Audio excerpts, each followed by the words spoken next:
Pada pagi hari kesiangan, pertama kali kuinjakan kakiku di kampus yang baru kudatangi itu. Sambutan dari para mahasiswa begitu hangat menyapaku. Kebaikan seorang lelaki pun menghampiriku dengan mengambil koperku dan membawanya menuju kamar. Aku mulai mengikuti kelas waktu itu. Kuliah agama begitu mengejutkanku, karena selama 18 tahun hidupku tak pernah kusentuh. Seorang wanita berkulit hitam manis duduk di pojokan kelas waktu itu. Dengan aktifnya, dia selalu beradu argumentasi saat presentasi tiba. Sontak aku dalam hati, pintar juga wanita ini. Aku hanya mengaguminya sebatas itu. Aku tak punya pikiran untuk lari lebih jauh. Hari demi hari kulalui, belajarku semakin giat, dan kontestasi kuliahku terus bertumbuh. Sampai akhirnya aku mulai berani berdebat dengan teman-temanku, termasuk dengan wanita berkulit hitam manis itu. Aku suka mendengarnya berbicara, karena suaranya begitu lembut dan halus. Bisikanku dalam hati, andai saja cara bicaraku juga begini. Bulan demi bulan kulalui, paper demi paper kuketik, dan makalah demi makalah kukerjakan. Sampai akhirnya entah mengapa dia sering duduk di dekatku. Aku bingung, tapi anehnya kebingunganku disertai tetesan keringat dan detakan jantung yang tak normal. Aku menduga jangan-jangan aku sedang jatuh cinta. Sampai suatu hari temannya yang adalah temanku memberikanku sebuah kiriman makanan dan surat. Tanyaku padanya, dari siapa ini? Dari si dia, jawabnya, sambil menyebut nama wanita berkulit hitam manis itu. Hatiku bergembira saat itu. Persekian menit kemudian, SMS darinya tiba di ponselku. Duniaku semakin berubah. Dopaminku meningkat drastis. Tapi aku ingat satu hal. Bukankah dia sudah punya kekasih? Sial. Ucapku dalam hati. Jarum jam terus berjalan mengelilingi lingkarannya. Sampai suatu saat dia bercerita padaku tentang kekasih yang ingin dia tinggalkan itu.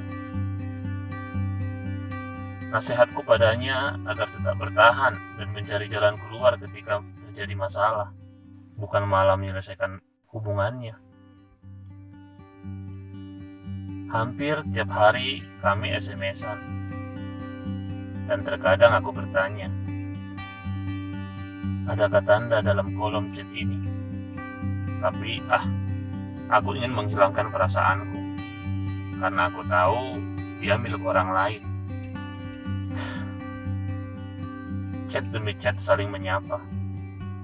Dia terus saja cerita tentang kekasihnya yang ingin dia tinggalkan, yang entah apa penyebabnya. Aku tak berani bertanya penyebabnya. Aku hanya terus memberi nasihat dan motivasi agar terus mempertahankannya. Karena terus cerita tentang kekasihnya, akhirnya aku memberanikan diri menanyakan masalahnya. Sontak hatiku terkejut mendengar jawabannya. Aku sudah tidak nyaman dengan dia. Tiap hari kami selalu berantem. Dan sekarang aku sadar bahwa kenyamananku adalah bersamamu, ungkapnya. Jantungku ingin terbelah rasanya. Air asin badanku mengucur deras. Dan mulutku bak anak yang belum bisa bicara karena terdiam 1000 bahasa. Tapi aku bukan laki-laki jahat. Aku tak ingin terburu-buru merampok hatinya. Karena prinsipku adalah aku hanya merampok ketika ruang hatinya tidak ada orang.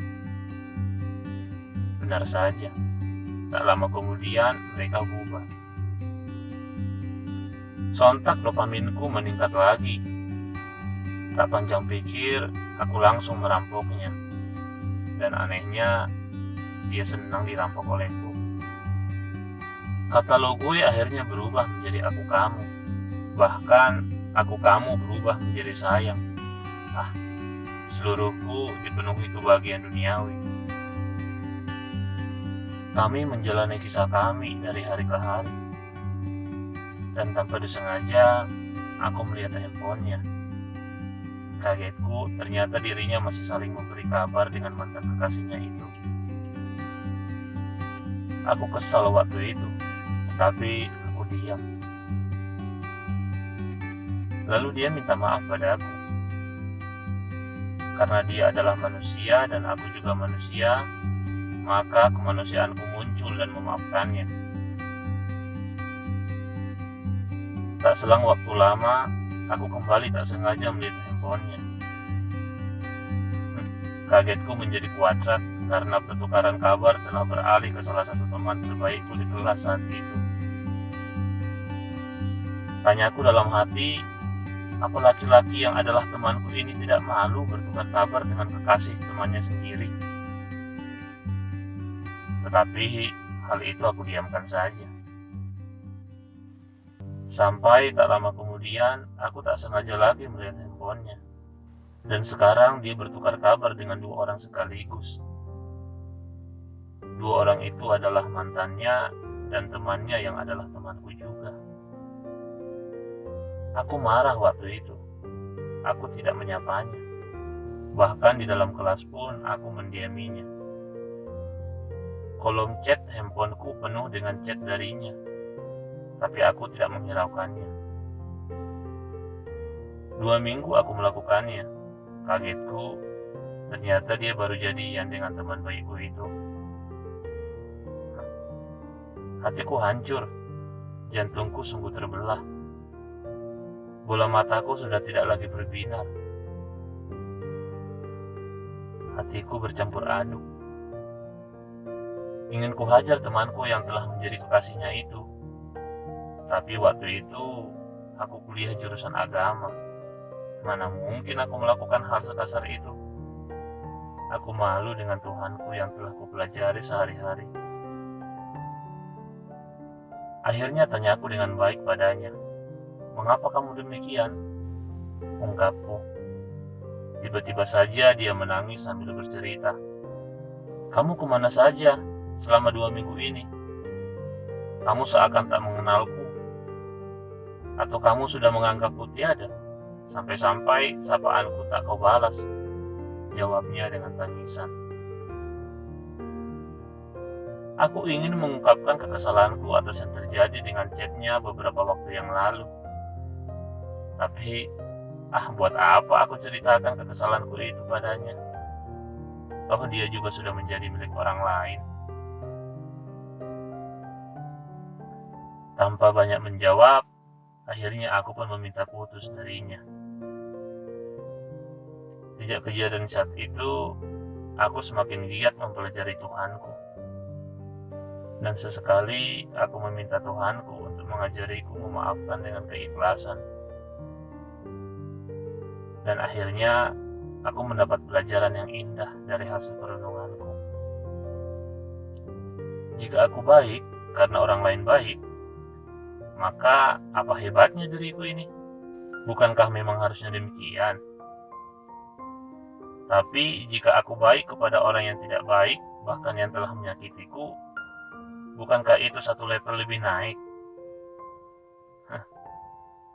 Maka aku semakin terampil untuk memaafkan setiap orang yang tidak baik padaku, termasuk wanita berkulit hitam manis itu. Sampai pada titik tertentu aku bisa berpikir bahwa kesakitan adalah sebuah keasikan. Karena melalui sakit itu, aku belajar untuk berjalan satu langkah di depan, yaitu bukan hanya baik kepada orang yang baik, tetapi juga baik kepada orang yang tidak baik.